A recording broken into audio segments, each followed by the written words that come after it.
I enlisted in the Air Force in 1977, September, and went into basic training January of 1978. Our job was to go to the back gate and just make sure the gate was locked up.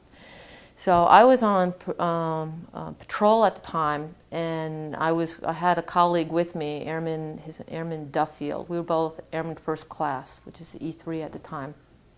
And we had just checked the lock on the gate, and we were just filling out our check sheet and making sure everything. And then we were just sitting there, and it was about 2 or 3 o'clock in the morning, and it was just really, it was a clear night. It wasn't rainy out, and we were just kind of, bored, figuring out we got about 4 or 5 more hours left, and so we're just sitting there talking. And all of a sudden we see this light approaching that was coming from the area of the North Sea, so it's coming west to east. And at first it looked like we thought it was just regular aircraft coming in, and we looked over at the runway, waiting for the lights to go on, figuring, well, the aircraft's coming in. I mean, sometimes they would have, not often, but, an aircraft would come in. And then as it got closer and closer, and now it's about maybe 200, it wasn't really that far, it was a big light, and it just stopped. And this guy and I were looking, we noticed that the runway lights aren't on. We see this light. And then all of a sudden it just stops in midair, and then all of a sudden it just moves up, down, left, right, and then it breaks into like 3 pieces and speeds across the runway. And now we're stunned. We're like, what was that? So we immediately I got on the radio, because we were thinking, what is that? And we get on the radio, and this is February of 1980. And I mean, we were kind of excited about, police control, this is police 4, be advised that. And I think the guy who was because I've thought about this, who was the desk sergeant at the time, was Sergeant Cohen. He was a E4 sergeant.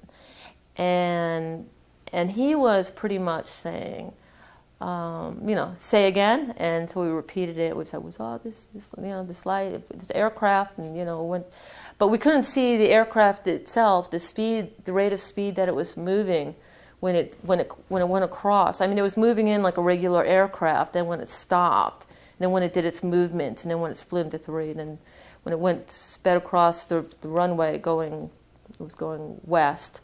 It was just going at a phenomenal speed. And the only other thing that really caught our attention was that it didn't make any noise.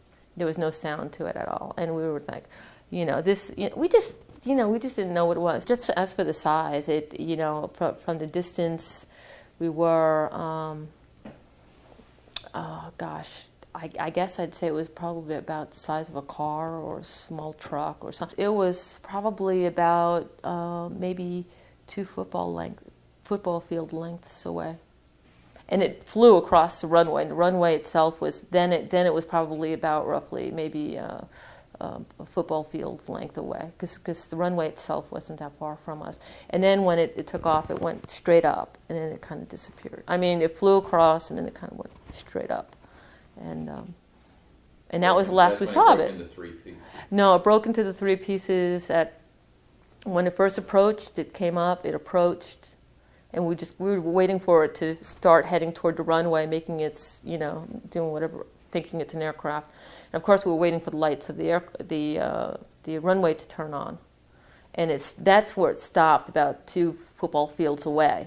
And that's where it did its up, down, left, right. And then and the movement was very geometric. I mean, the movement was not a normal movement. It didn't move like chaotic. It was very definitive as for the way it moved. I mean, it was just, that probably threw us more than anything, because it was just so, I didn't know of any aircraft to do that at that. And it was like an Etch-a-Sketch board. It's like if you were to take something and move it up and move it, movements were very definitive. Currently, I'm in the Army Reserves, stationed out of Fort Belvoir, so I'm still active reserves, and I'm a captain now, and so there's some credibility behind that. And we were at a promotion ceremony, they introduced some of the guests who were there, and one of them happened to be a retired three-star general, General Edmonston, and he was a three-star general. If anybody knew anything about what happened at Bentwaters, I said, and he's retired, well, maybe he can tell me a few things. And I thought it was kind of interesting that here he was. I went up to him, and I had all my ribbons on, and he recognized my ribbons and said, oh, I see you used to be in the Air Force, and we were talking.